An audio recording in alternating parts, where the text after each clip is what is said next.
Jesus, smile on me, open the butterflies in my belly, open a summer. See the way you love me, see the way you care for me. You carry my matter for your head, like a little baby. You watch over me, you know they carry me, they play.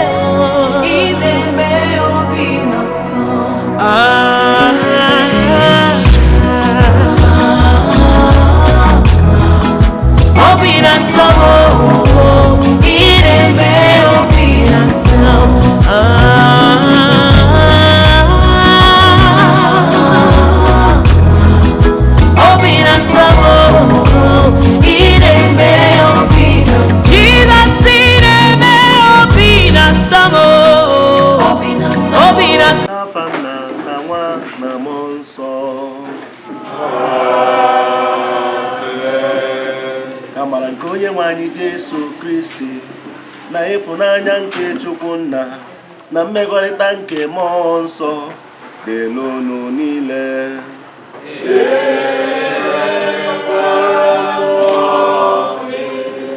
Ụmụnne nna Kristi, otito dịrịnụ Jesu Kristi. Ọ bụ anya mmiri, but believe in the resurrection of the life, ka anyị ji wee gbakọ n'ebe a n'ezinụlọ ndị Igbo Muokwelu. Ka anyị hanye n'aka Chineke mkpụrụ obi nnukwu nna anyị na nwaodibo bụ Late Reuben Nwoye Muokwelu, onye ọ masịrị Chineke isi n'ụwa wee kpọrọ. Ka mkpụrụ obi na mkpụrụ obi ndị niile kwere nọ gara aga nne ya ezumike dị ebe o dị wenụ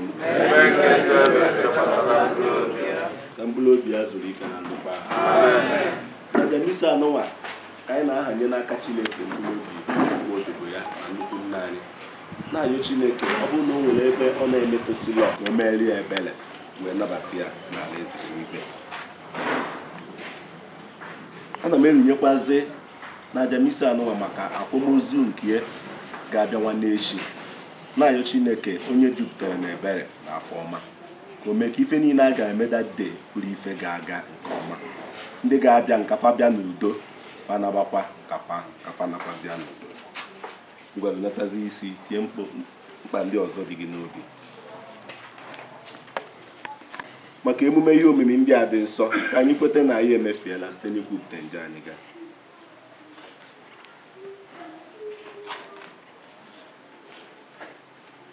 Ekwupụta ngwa Chineke ji ike niile.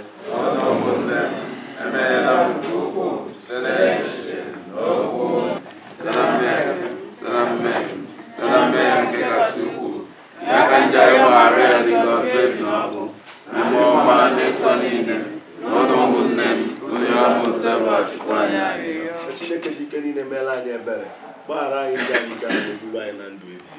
Amen.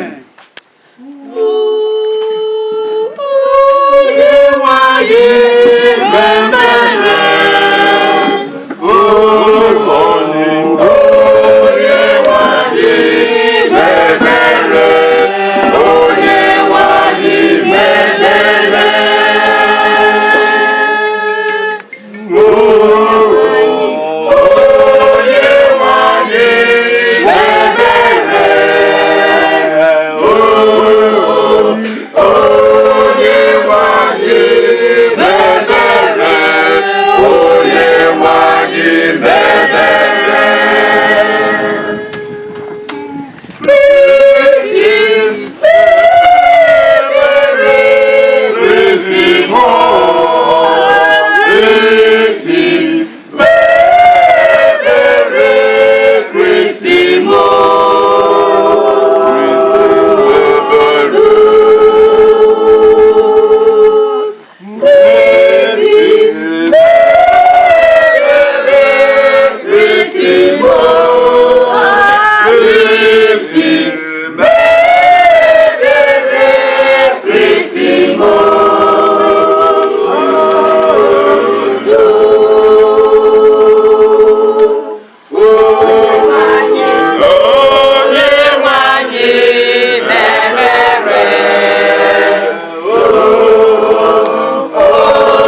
nke ka ọ dịrị igosi ebere na mgbaghara mmehie.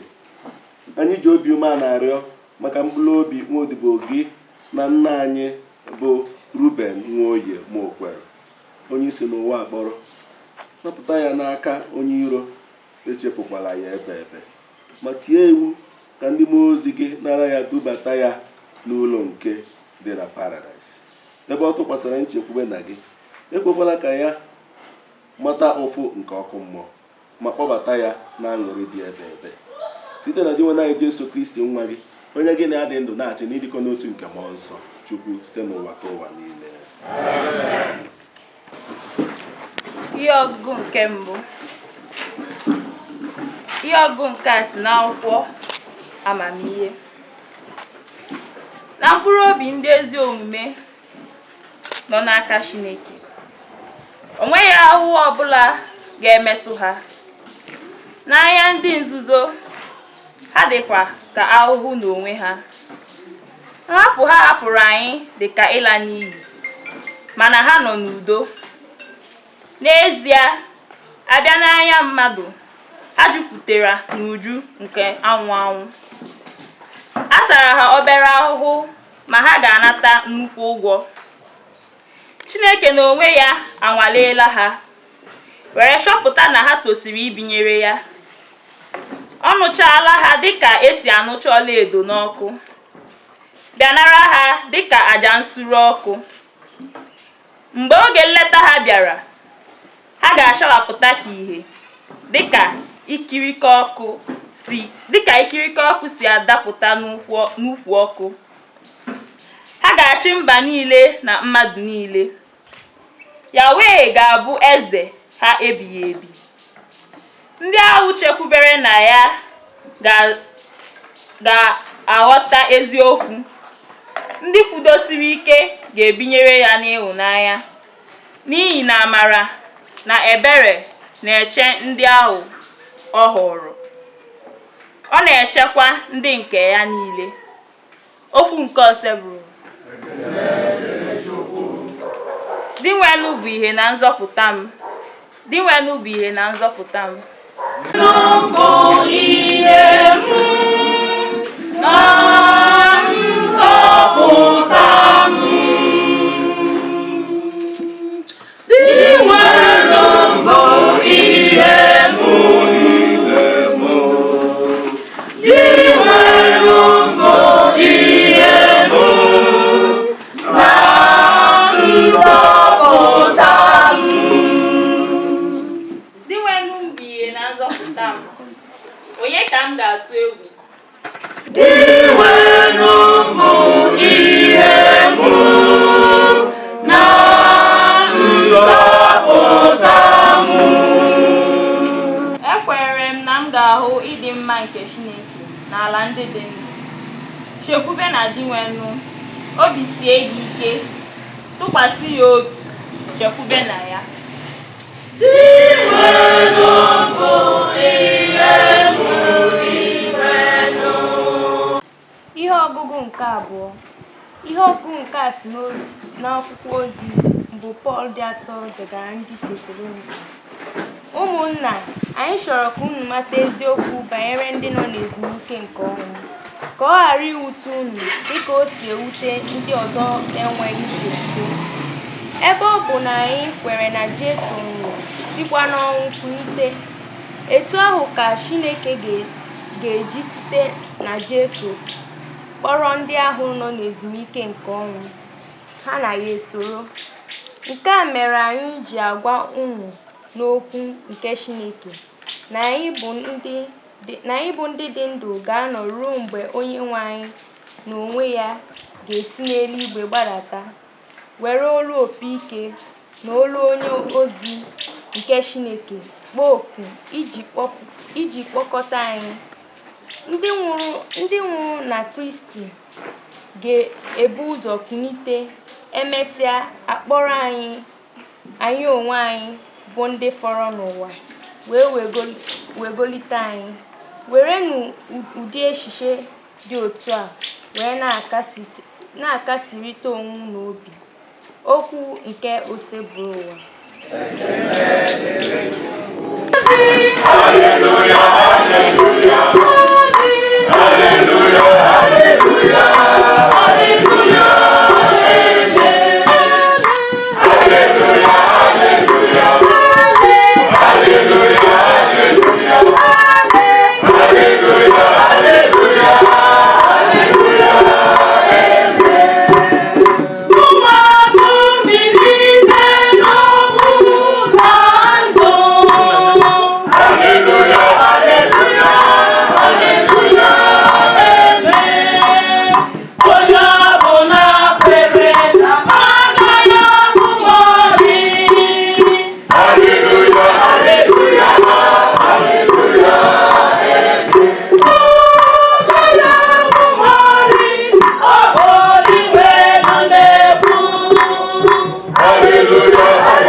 Lekwanụ ka ndị na-eche nna ha ukwu onye ga-esi n'oriri agbamakwụkwọ lọta ka a wee meghere ya ụzọ ngwa ngwa mgbe ọbụla ọ ga-alọghachi kụọ aka.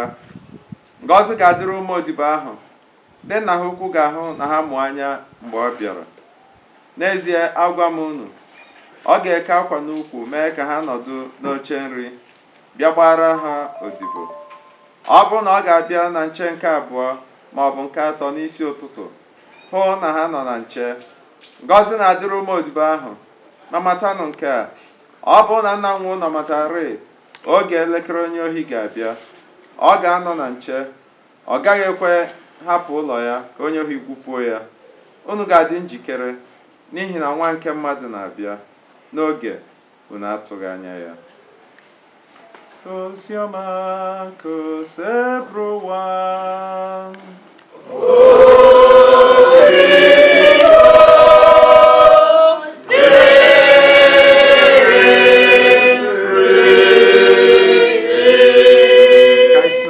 Nweta mgbaghara nke njọ. Amen. Reuben anwụchigo ọ na-abago. Reuben anwụchigo ọ na-abago. Ezigbo nwanne nke hụrụ n'anya, onye ga-eji hụ ya ọzọ. Reuben Nwoye Muokwelu na mkpụrụ obi mmiri Muokwelu gara aga. For us Africans, especially, let me narrow it down to Nigerians and ndị Igbo.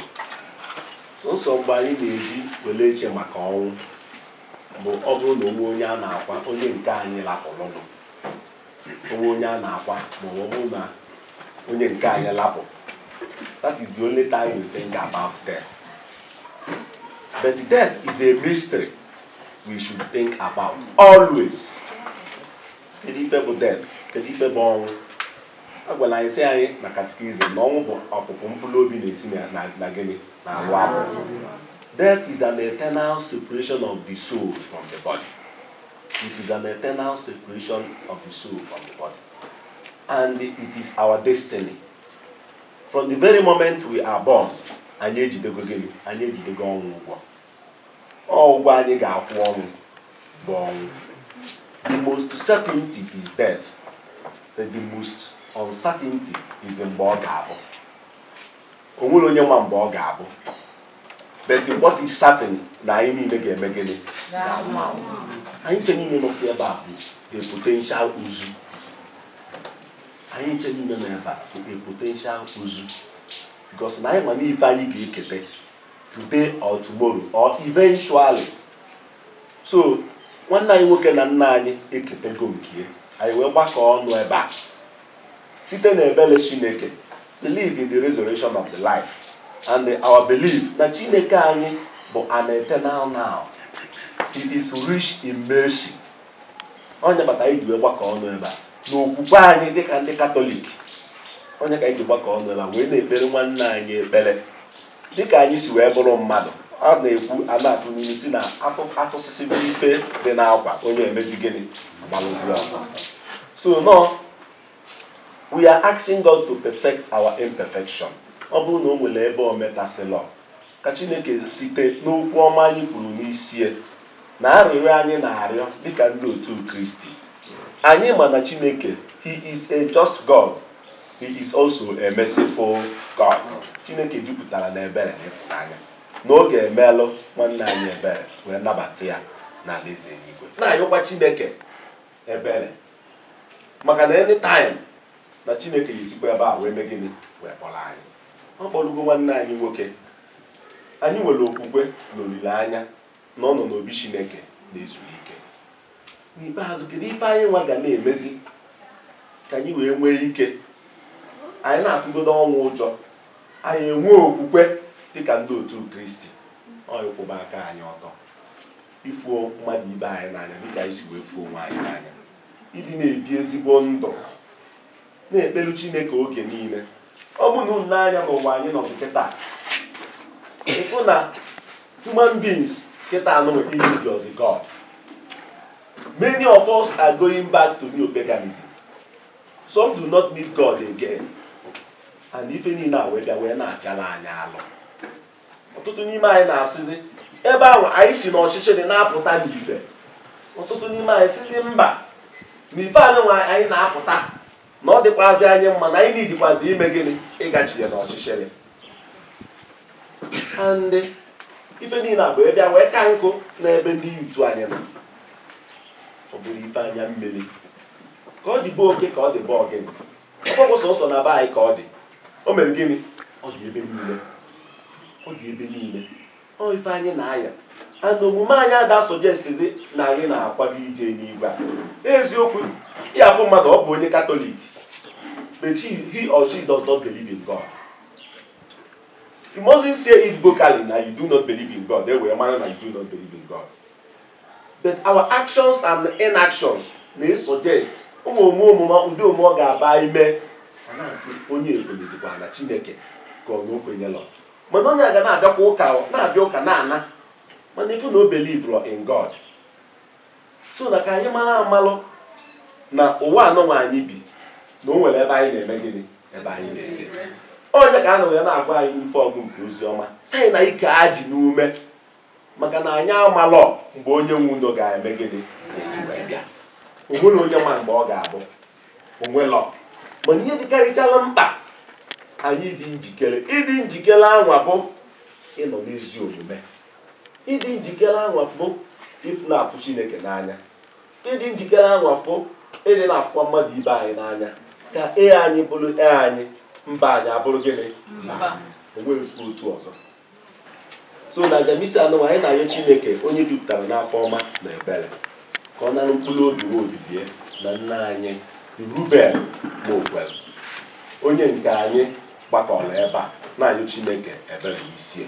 Sikweta ozu a na-arịọ Chineke anyị nwabụ ndị ka nọ n'ụwa ka onye anyị amara ka anyị ga-eji wee na-eme ife bụ uche oge niile, kwuru n'eziokwu, kpụkpazi ike, na-eme ife Chineke na-atụ n'anya anyị oge niile. Ya anyị dị gracia maka na the grace of God is an abundance to us. But if I need to cooperate with that grace of God, when we cooperate with that grace of God, I will na-emepụta ezigbo ife. But ọ bụrụ na we do not cooperate with the grace of God, the man that will continue to wallow in darkness. May God grant us peace and harmony. And nyekwaziala anyị aka mbọsị a ga-akwa ozu a ka ọ bụrụ ife ga-aga n'udo na ọṅụ. Ife niile ezinụlọ bụ ndị papa anyị lapụrụ wee na a na-agbakwa unu ume wee na-asị unu kasị Chineke wetara nya mekwalụ gịnị ngọzi dị n'afa nke Chineke maka nzọpụta nke ndị dị ndụ na nke ndị nwụrụ anwụ.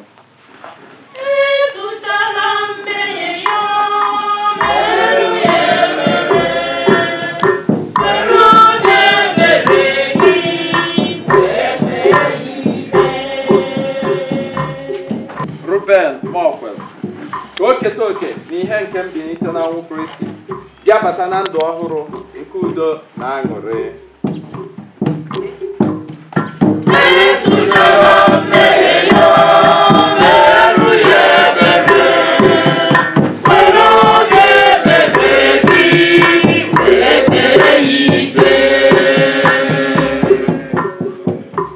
Maka ndị nchekwura niile kwụsịrị n'ụwa nke a na-agafe agafe, ka a kwee n'ozi ọma nke nzọpụta ebighị ebi, gbanwee ndụ ha bịa nwee okwukwe na Kristi, onye bụ ụzọ, eziokwu na ndụ.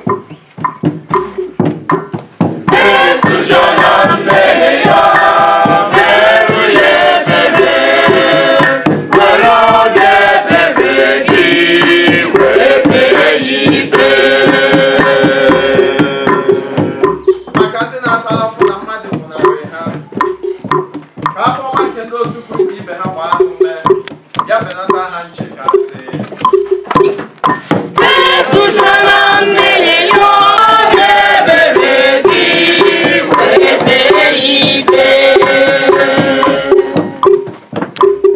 Maka ndị niile gbakọrọ ebe a ikpere Reuben Muokwelu ekpere, ka anyị na-echeta oge niile nke ndụ anyị n'otu ụbọchị, na anyị ga-asa azịza maka echiche anyị gaa, okwu ọnụ anyị gaa, na omume anyị gaa. Anyị ayọọ gị biko dị nwayọọ.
anyị na-arịọ gị odi nwanne m ka ị mere mkpụrụ obi nwaodibo gị na nna anyị bụ Reuben Nwoye Muokwelu ebere, onye anyị ji maka ya achọrọ gị aja otito nke a.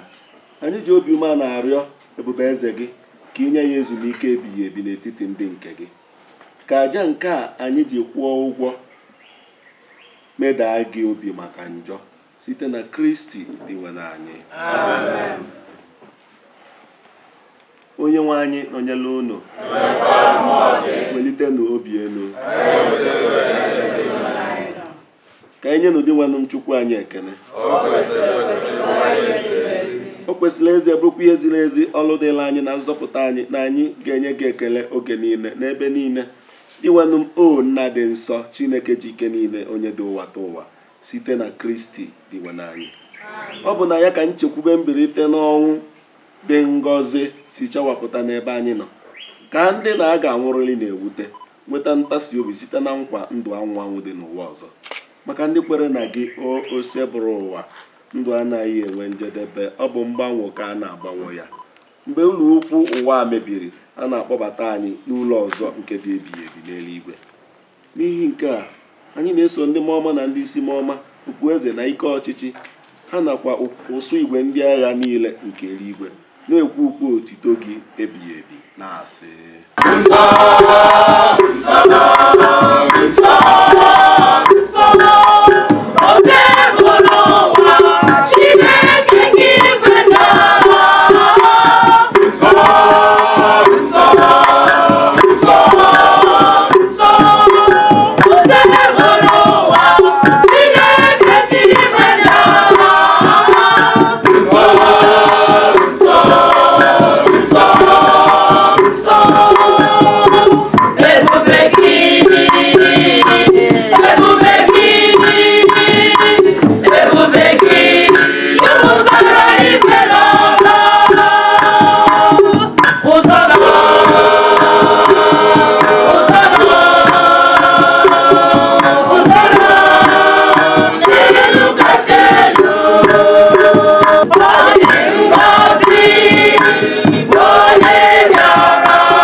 nsọ site n'ikwasa mmụọ gị, ha wee ghọrọ anyị ahụ ọbara nke onye nwaanyị Jesu Kristi. Onye mbụ o kwetere ka edunye ya n'ahụhụ ọnwụ were achịcha ka ọ na-enye ekele nyawa ya, nyekwa ya ụmụazụ ya, na-asị: naranụ nke a, reenụ ya unu niile, nke a bụ ahụ m ka a ga-eduru ya maka unu.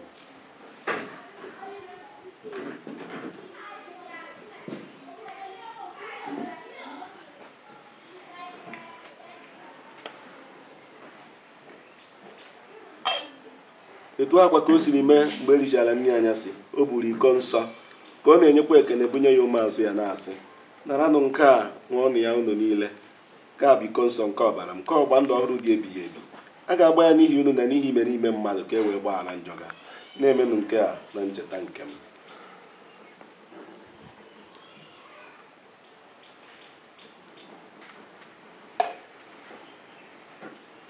Ihe omimi nke okwukwe.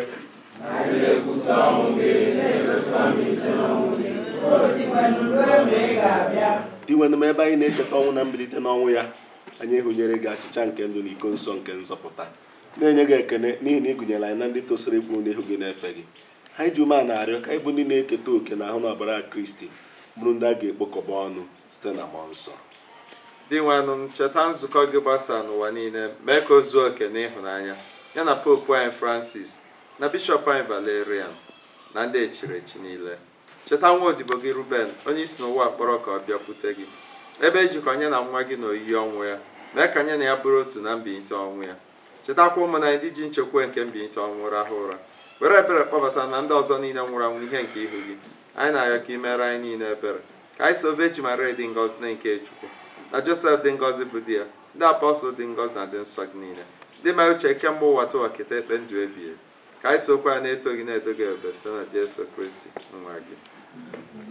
Site na ya bụ Kristi na n'isonye ya nakwa n'ime ya, na n'ịdịkọ n'otu nke mmụọ nsọ, ka nsọpụrụ na otu niile si adịrị gị, Chukwu nna ji ike niile, site n'ụwa ta ụwa niile. Ebe e nyerela iwu na-enye ndụ, anyị abụrụkwa ndị eji nkụzi nke Chineke were zụọ, anyị welenụ nka n'obi.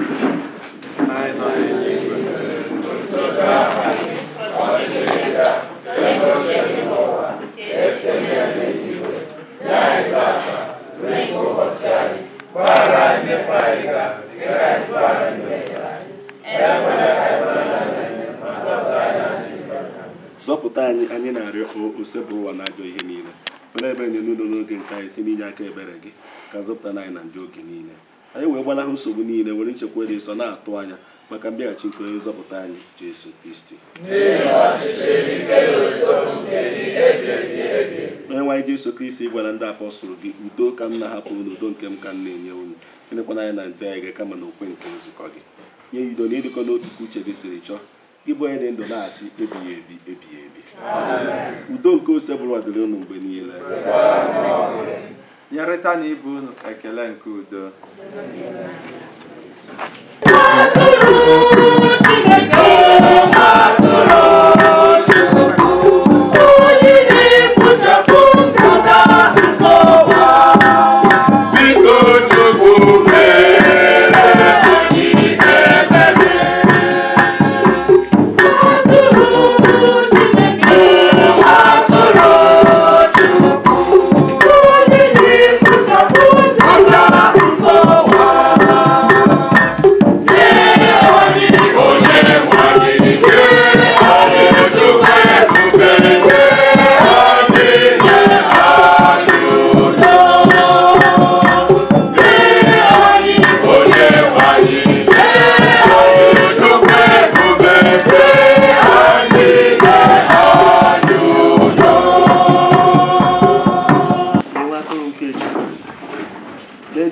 Jesu Kristi onye na-ekpochapụ njọ nke ụwa, ha nwere isi ọma bụ ndị akpọrọ n'oriri nke nwa atụrụ Chineke.